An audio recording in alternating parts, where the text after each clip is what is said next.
Selamat datang kembali di pembelajaran kimia. Ada baiknya sebelum kita mulai belajar, silahkan kalian berdoa terlebih dahulu. Hari ini kita akan membahas lanjutan penentuan entalpi berdasarkan perubahan entalpi pembentukan standar.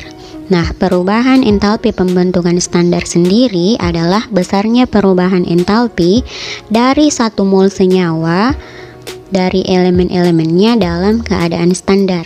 Keadaan standar yang dimaksud di sini adalah untuk gas, kondisi standar untuk gas adalah tekanan tepat 1 bar atau 0,987 atm.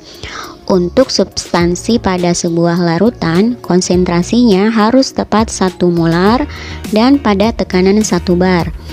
Untuk substansi murni pada kondisi terkondensasi, cairan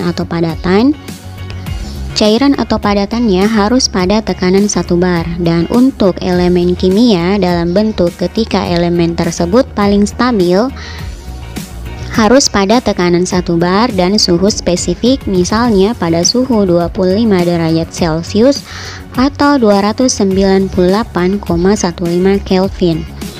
Perubahan entalpi pembentukan standar diukur dalam energi per satuan unit substansi. Satuan yang sering dipakai adalah kilojoule per mol, tetapi juga bisa diukur dalam satuan kalori per mol, joule per mol, atau kilokalori per mol.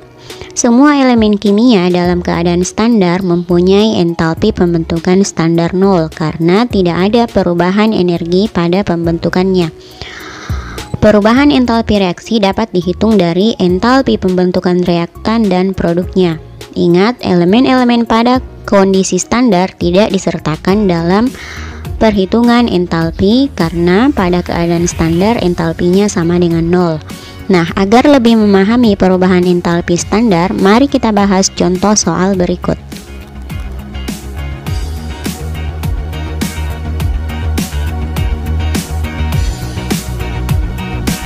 Contoh soal 1. Hitunglah entalpi reaksi pembakaran gas propana. Nah, ingat baik-baik, untuk menghitung entalpi reaksi berdasarkan entalpi pembentukan standar, rumusnya entalpi reaksi sama dengan entalpi pembentukan standar produk dikurangi entalpi pembentukan standar pereaksi. Kalian harus mengetahui terlebih dahulu yang mana yang produk, yang mana pereaksi. Nah, kita melangkah ke pembahasannya. Di sini kita lihat produknya adalah 3 gas karbon dioksida dan 4 molekul uap air. Kita lihat datanya, data entalpi pembentukan yang diketahui, kemudian dikurangi dengan entalpi pembentukan reaksi. Nah, pereaksinya di sini adalah gas propana dan 5 molekul gas oksigen. Ingat, gas oksigen nilai entalpinya 0. Kemudian kita masukkan datanya masing-masing. 3 kali minus 394 ditambah 4 kali minus 286 dikurang 1 kali minus 104. Hasilnya kita peroleh minus 2326. Minus dari minus 104 berubah menjadi positif 104, sehingga diperoleh penjumlahan minus 2326 ditambah 104 kilojoule per mol. Hasilnya minus 2222 kilojoule. Ini tidak perlu dikonversi ke dalam mol karena gas propana yang dibakar hanya 1 mol. Contoh soal yang kedua. Tentukan entalpi pembakaran dari 9,7 gram seng sulfida jika diketahui MR-nya 97. Ingat kembali, untuk menghitung entalpi reaksi berdasarkan entalpi pembentukan standar, rumusnya entalpi pembentukan standar produk dikurangi entalpi pembentukan standar pereaksi. Nah, langsung saja kita hitung. Untuk pereaksinya